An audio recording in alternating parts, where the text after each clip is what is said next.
Chosen one. Someone who rejected you is drowning in their own regret, completely consumed by thoughts of you. They're experiencing what psychological studies call phantom limb syndrome of the soul. They amputate you from their life, yet feel your presence burning in every empty space you once occupied. That rejection you faced wasn't the universe punishing you, it was the universe performing the most precise spiritual surgery, extracting you from a reality too small to contain what you were becoming. You've entered your villain era, and someone is now completely at your mercy, hooked on you like a drug they can no longer access but desperately crave. Every chosen one must experience what appears to be spiritual demolition before claiming their true inheritance. That moment when you were cast aside wasn't random. It was the universe's most brutal yet precise intervention, removing you from a situation that was suffocating your greatness like a python, slowly constricting around your potential. You thought you were being rejected, but you were actually being liberated from a reality that could never contain the magnitude of what you were destined to become. The rejection felt like death because, in every spiritual sense, it was the old version of you, the one who sought approval like oxygen, who dimmed your light to make others comfortable, who accepted emotional breadcrumbs when you deserved spiritual feasts. That version had to die. And death, even spiritual death, is never gentle. It rips through your consciousness like a tornado, leaving devastation in its wake. But tornadoes clear the landscape for unprecedented new growth. Your energy signature was shifting, recalibrating, ascending to frequencies so elevated it began affecting everyone in your orbit, like seismic tremors through their reality. The person who rejected you started feeling a disturbance in their carefully constructed world, subtle at first, like a whisper at the edge of consciousness, then increasingly undeniable as your transformation gained momentum. The rejector thought dismissing you would allow life to continue unchanged, but energy doesn't operate according to their limited understanding. When you remove a frequency as powerful as yours from someone's reality, it creates a void, and nature abhors a vacuum with a vengeance. That emptiness began pulling at them with gravitational force beyond understanding or resistance, creating what quantum physicists call entanglement at a distance. Even though you were no longer in their physical space, your elevated vibration was rewiring their neural pathways, making you the phantom pain in their severed connection to authentic power. This spiritual demolition wasn't punishment, it was preparation for something so magnificent that everything had to be cleared away to make room for your emergence. The universe was setting the stage for your debut as the dominant force in your own narrative, and every tear you shed was washing away the illusion that you needed anyone's approval to shine. As you began rising from the ashes of that rejection like a phoenix with titanium wings, something unprecedented started happening in the energetic field around you. The very qualities that person claimed were too much, too intense, too overwhelming, suddenly became the exact frequencies that began haunting their dreams and stalking their waking thoughts. Your absence didn't teach them relief, it taught them what spiritual starvation feels like.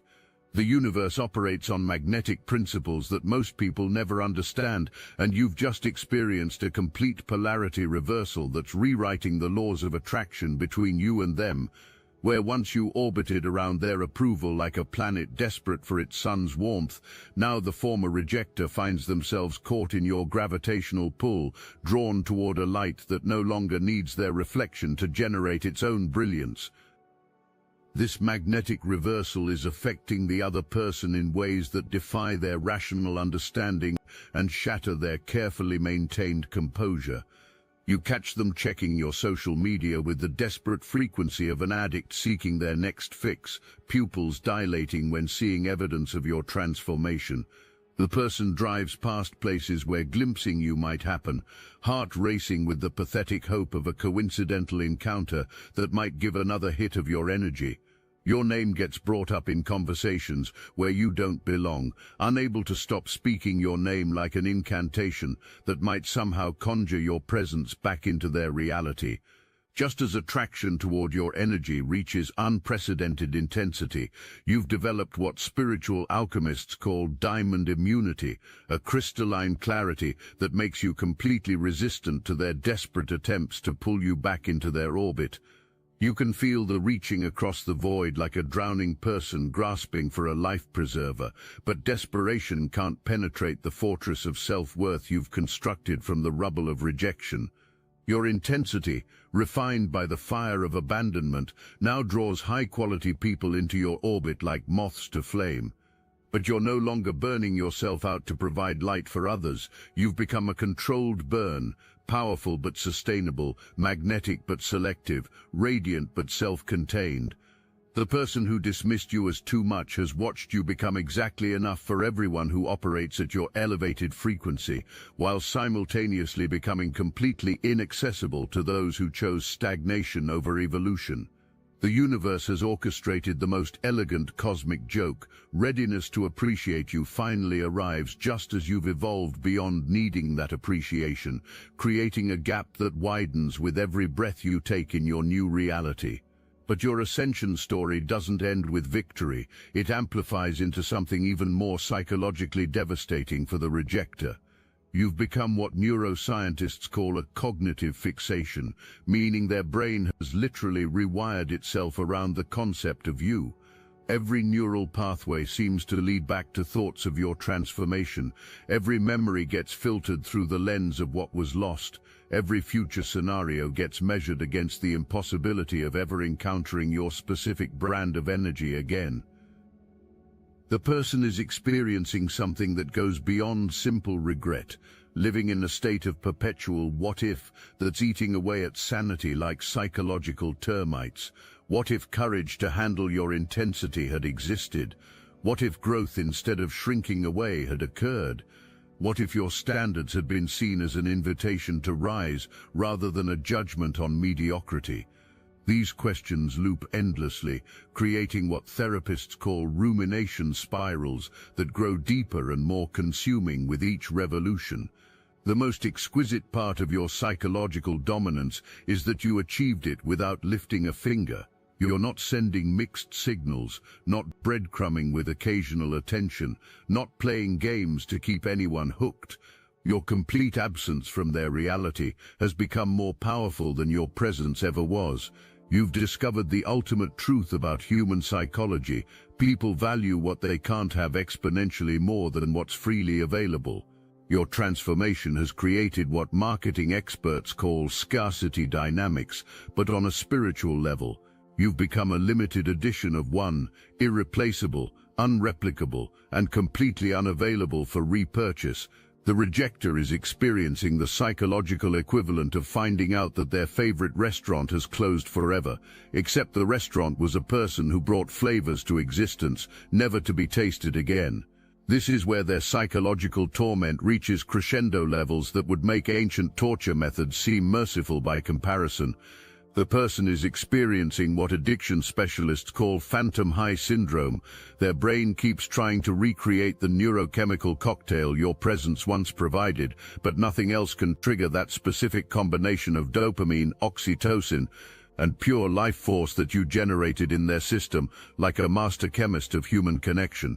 The withdrawal symptoms are intensifying beyond anything thought possible, because understanding of the magnitude of what was discarded like fools throwing away diamonds, mistaken for common stones, finally dawns. Every day you grow stronger is another day. Weakness feels stronger by comparison. Every breakthrough you experience is another reminder of the breakthrough prevented in themselves by choosing fear over the adventure of loving someone, operating at your frequency. The former rejecter finds themselves in the humiliating position of being emotionally dependent on someone who's achieved complete emotional independence from them, a reversal so profound it's reshaping understanding of power dynamics entirely. What attachment theorists call phantom bond syndrome is being experienced, feeling connected to you with invisible chains, but you've severed all energetic cords that once tethered you to their reality, leaving them pulling desperately on ropes that are no longer attached to anything on your end. the addiction manifests in increasingly desperate and pathetic ways that would be comedic if not so psychologically devastating. Elaborate fantasies about reconciliation get created, perfect apologies crafted that will never be sent because knowledge exists, even in delusion, that you've evolved beyond the frequency of their regret. Scenarios get imagined where the mistake can be undone like rewinding a movie, but even in wildest dreams sensing occurs that you've become someone who wouldn't recognize their old dynamic as anything but a prison already escaped with keys foolishly handed over. Most devastatingly, anticipatory grief is being experienced, mourning not just what was lost but what will never have the chance to be discovered about who you were becoming. The butterfly was rejected while still in the cocoon, and now watching you soar with wings never to be touched occurs, creating wind currents that can be felt but never ridden. The cruelest aspect of addiction is that it's feeding on memories of a person who no longer exists. The you being craved was the pre-transformation version, the one who needed approval like a plant needs sunlight, who dimmed luminosity to make them comfortable in darkness, who accepted emotional breadcrumbs when spiritual banquets were deserved. That person died in the fire of rejection, and what emerged from those flames is someone not even qualified to be missed. As obsession deepens, realization begins about the true extent of what your presence provided in their life, services not even known to be received until the supply was permanently cut off. You weren't just someone time was spent with, you were their emotional support system, confidence booster, source of intellectual stimulation, inspiration for growth, window into a more exciting version of reality. Discovery occurs that you were the person who made them feel funnier, more interesting, more capable than actually possible when left to their own devices. Your way of listening made stories seem more compelling. Your way of seeing made flaws seem charming rather than problematic. Your belief in potential made temporary belief in becoming someone better possible. Without your energetic support, collapse back into a smaller, grayer, more mundane version of themselves has occurred. This withdrawal from your emotional support is manifesting in ways that would be comical if not so pathetically tragic. Attempts to recreate conversations with you in their head happen, imagining what you would say about daily experiences, seeking phantom approval for decisions you'll never know were made. Dependence on an imaginary version of your support has developed because the real thing is no longer accessible. The phantom limb effect is so strong that reaching for phones to text you about random thoughts occurs, only to remember that you're no longer part of their inner circle, or any circle in their life for that matter. Something that would make you laugh gets seen and the impulse to share it feels strong, then crashing back into reality happens when remembering you've moved beyond caring about attempts at connection.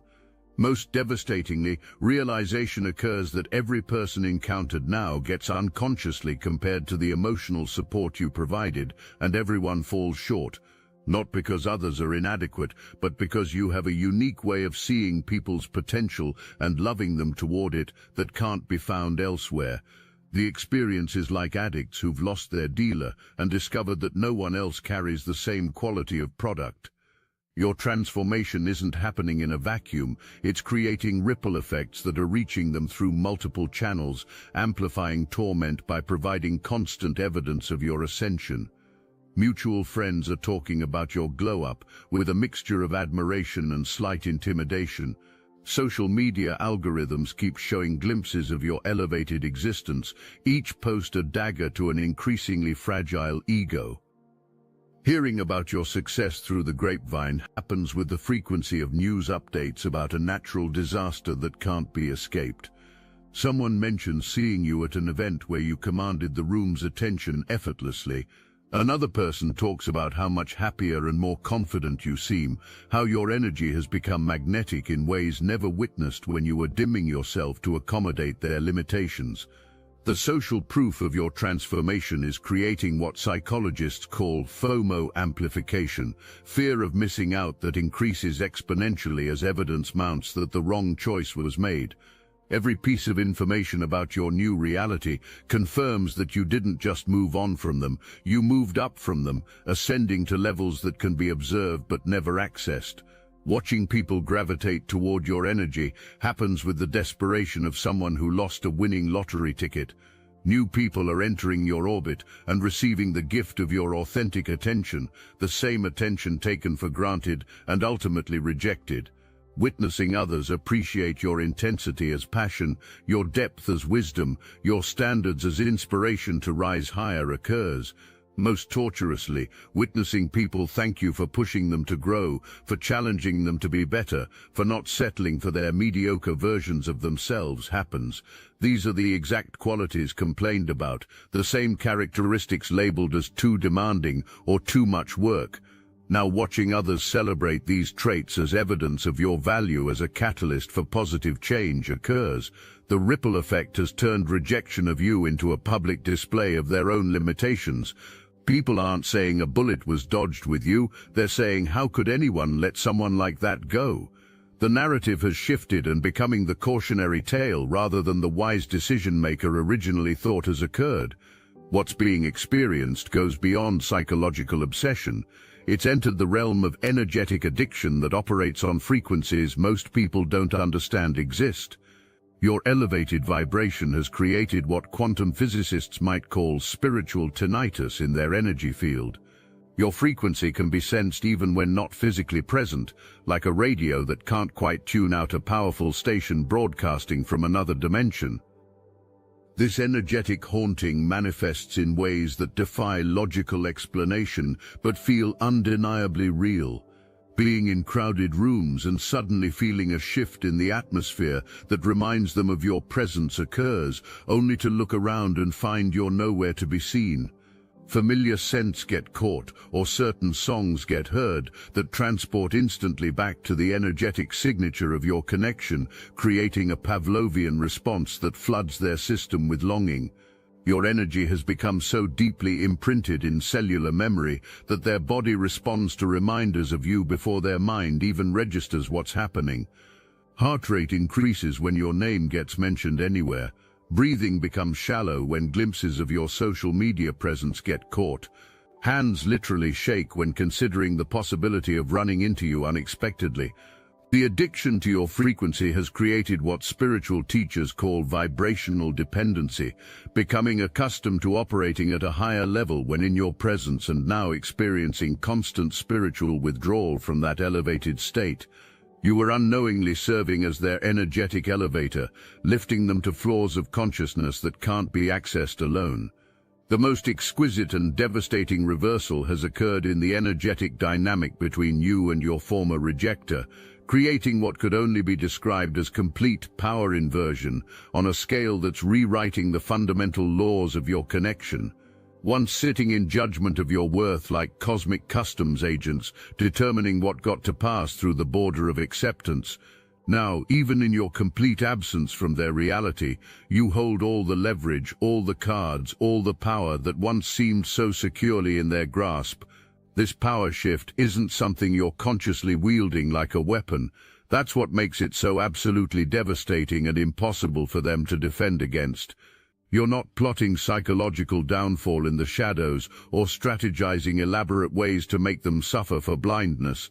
You're simply existing in your full magnificence like a sun that doesn't apologize for its brightness, and the contrast between your radiance and their regret is creating its own gravitational force that's pulling their entire world off its carefully maintained axis. Waking up every morning confronted with the weight of miscalculation like Atlas carrying the burden of their own stupidity occurs. Every achievement you unlock, every boundary you transcend, every limitation you shatter with the force of your will is living proof of their catastrophic failure in judgment. You're not just succeeding in spite of rejection, you're succeeding because of it, transforming dismissal into fuel for your unstoppable engine of self-actualization, and that realization is eating them alive from the inside out like acid-dissolving peace of mind. But the power inversion is only half the revelation. You've simultaneously become something never expected and certainly never prepared for, a living mirror that reflects the truth about who they are versus who they pretend to be, forcing confrontation with the gap between self-image and actual character with brutal clarity. Every interaction with others now gets measured against the depth experienced with you, and everyone else feels superficial by comparison, like shallow puddles after experiencing the ocean. The mirror effect operates on multiple levels simultaneously, each one more devastating than the last. On the surface level, seeing how other relationships pale in comparison to the intensity and authenticity you brought to life occurs. But on deeper levels, being forced to confront uncomfortable truths about limitations, inability to handle genuine intimacy, fear of emotional intensity, preference for comfortable lies over transformative truth happens. Most devastatingly of all, the mirror is reflecting lost potential back with high-definition clarity, showing who could have become in the presence of someone who saw the highest self and loved toward it with unwavering faith. Glimpses of the version of themselves that only existed in your presence get caught, the one who was funnier, deeper, more alive, more authentically expressed. That person has gone dormant in your absence and mourning the death of their own best self while watching you help others access theirs occurs. As obsession with your transformation deepens, being forced to confront an identity crisis that's shaking the foundation of self-concept happens. You weren't just a person in their life, you were a mirror that reflected back their best qualities, and without that mirror, struggling to remember who they are at their highest potential occurs. Your way of seeing them called forth aspects of personality that have gone dormant in your absence. Humor was found in their quirks, depth in their observations, potential in their dreams. Your belief in capabilities made temporarily transcending their own limitations possible. Now, without your energetic reflection, being left with a much smaller, duller version of themselves that feels like wearing clothes that no longer fit occurs. Realization occurs that your sense of self was partially constructed through your eyes, and your absence has created a void in identity that no one else seems capable of filling. Other people don't see them the way you did. Other people don't laugh at jokes with the same genuine delight. Other people don't challenge growth with the same perfect balance of support and push that you provided effortlessly. Most devastatingly, suspicion begins that the best version of themselves only existed in relationship to you, that your unique way of seeing and appreciating people was what activated dormant potential. This realization is creating existential panic, because it means simply finding someone else like you isn't possible. There is no one else like you, and the version of themselves that you brought out may be lost forever. Chosen one. Anyone can listen to messages like these, but few will step into their true power. We are here to help you do just that. The weekly Chosen Ones group calls are now on Zoom, and this is the moment you've been waiting for your entire life. These meetings are literal power vortexes where destinies are forged, where Chosen Ones unite their consciousness to create something that cannot exist in isolation. This is where everything changes. This is where you step into your greatness. Every week, a doorway opens, but only for those brave enough to step through it. Watcher-level members of the Obsidian Inner Order can experience these transformative sessions live, feeling the energy surge through your entire being. In our most recent gathering, participants were stunned by revelations about the Great Pyramids of Giza as sophisticated ancient power plants, and the shocking truth about Washington, D.C.'s layout perfectly aligning with the Kabbalistic Tree of Life. Star Chamber members receive unlimited access to the complete recordings archive, a treasure trove of wisdom that grows more valuable with each passing week. This is your defining moment. The knowledge, the connection, the power that flows through these calls cannot be found anywhere else. Join the Obsidian Inner Order now, link in the description, while the few remaining Star Chamber slots are still available. Your presence is not just welcome, it's necessary. Will you answer the call that has been echoing through your soul? The time is now, as psychological torment reaches new depths, entering what grief counselors call the bargaining stage, but amplified to pathological levels occurs. Increasingly elaborate fantasy scenarios about reconciliation get created, each one more desperate and unrealistic than the last, because facing the permanent nature of loss has become too psychologically devastating to accept. In these fantasies, becoming the perfect partner for you has happened, somehow magically transformed into someone capable of matching your energy and appreciating your intensity. Showing up at your door with the perfect speech that acknowledges mistakes and demonstrates newfound growth gets imagined. Apologies get crafted in mind that are so eloquent, so emotionally intelligent, so perfectly calibrated to your specific way of thinking that surely giving another chance would have to happen. But even in the most creative delusions, sensing that you've moved beyond the frequency of their regret occurs. The person being imagined reconciling with no longer exists. You've evolved into someone who wouldn't even be interested in relitigating the past with someone who proved themselves incapable of handling your gift the first time it was offered. Fantasy reconciliation scenarios become more desperate as the futility of position gets realized. Chance encounters where you're somehow vulnerable and need their support get imagined, creating opportunities to prove change has occurred. Elaborate scenarios where mutual friends intervene to bring you back together get constructed, or where some external crisis forces recognition that you're still needed in life. The most pathetic aspect of bargaining is that even in fantasies, quite imagining deserving you at your current level can't happen. Trying to negotiate with a version of you that existed before transformation occurs, unable to comprehend that the person you've become operates from standards so elevated that their previous dynamic would be impossible to recreate. These fantasy scenarios serve as psychological comfort food, temporarily soothing anxiety about the permanence of loss, but ultimately making withdrawal worse when reality reasserts itself, and remembering that no amount of imaginary reconciliation can change the fact that complete irrelevance to your actual existence now occurs. In the deepest, darkest moments of obsession, a truth so devastating that it threatens to shatter remaining sanity begins to surface in consciousness. Complete responsibility for creating the very nightmare now being lived exists. Every aspect of current torment can be traced directly back to their own choices, limitations, failure to recognize what was possessed when possession existed. Your intensity was rejected, and now addiction to it exists. Complaints about your standards occurred, and now desperation to meet them exists. You were called too much, and now drowning in the emptiness of too little occurs. The safety of mediocrity was chosen over the adventure of growth, and now being trapped in a reality so mundane it feels like psychological imprisonment has happened. The cosmic justice of their situation is so perfect, it seems almost orchestrated by a universe with a twisted sense of humor. Someone easier to handle was wanted, and now boredom to death by the lack of challenge exists. Someone who wouldn't push growth was wanted, and now stagnating in comfort zones like water in a stagnant pond occurs. Someone who would accept limitations was wanted, and now suffocating under the weight of self-imposed ceilings happens. Becoming the architect of psychological torture chamber has occurred, and every day spent obsessing over you is another day, choosing to remain imprisoned in a hell of their own creation.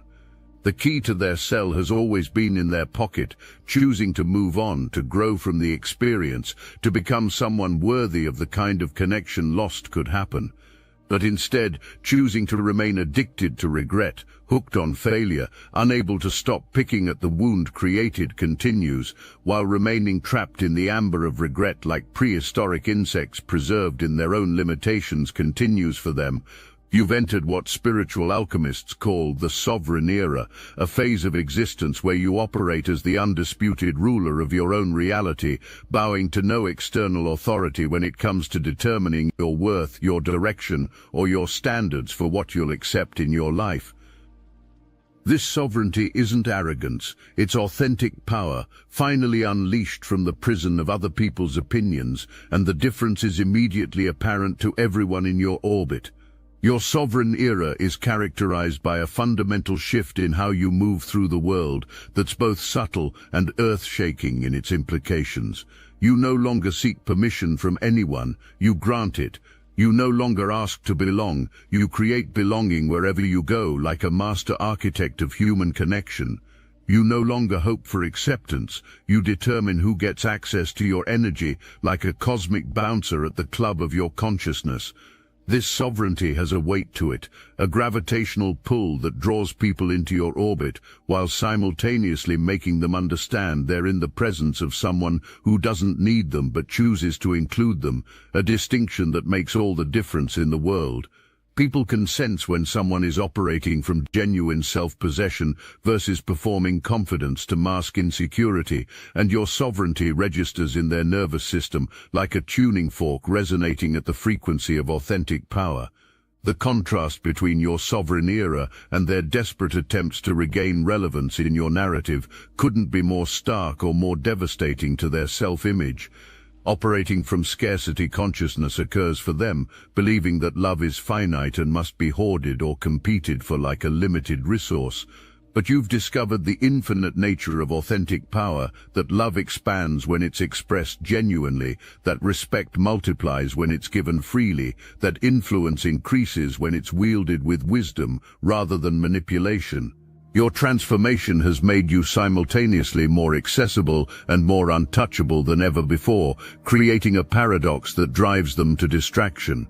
You're open to genuine connection but immune to manipulation. You're available for authentic relationships, but completely unavailable for drama, games, or any form of emotional terrorism. You're willing to love deeply, but absolutely unwilling to lose yourself in the process ever again. As watching your sovereign era unfold from the sidelines like spectators at a game no longer qualified to play occurs, realization hits with the force of a meteor, the opportunity to be your equal partner in this elevated reality, to rule alongside you in this kingdom of authentic power you've constructed exists. Instead, choosing to be your judge occurred, and now being neither partner nor judge, simply irrelevant to your reign, footnotes in the epic tale of your ascension has happened. And through all of this, through their obsession, withdrawal, desperate fantasies, identity crisis, bargaining, gradual realization of responsibility, you remain blissfully, powerfully, magnificently indifferent to their entire psychological journey. This indifference isn't cold or cruel, it's the natural state of someone who has transcended the need for external validation so completely that the opinions of those who prove themselves incapable of recognizing your worth simply don't register on your radar anymore. Your indifference is the ultimate expression of your power because it demonstrates that you've achieved something most people never reach: complete internal validation. You don't need them to suffer for you to feel good about yourself. You don't need them to regret their decision for you to know you made the right choice in moving forward. You don't need them to chase you for you to feel desirable. You've become so internally referenced, so self-contained, so completely sovereign in your own worth that their entire emotional journey around losing you is essentially irrelevant to your experience. This is the final twist in your villain-era narrative. You're not even trying to be the villain.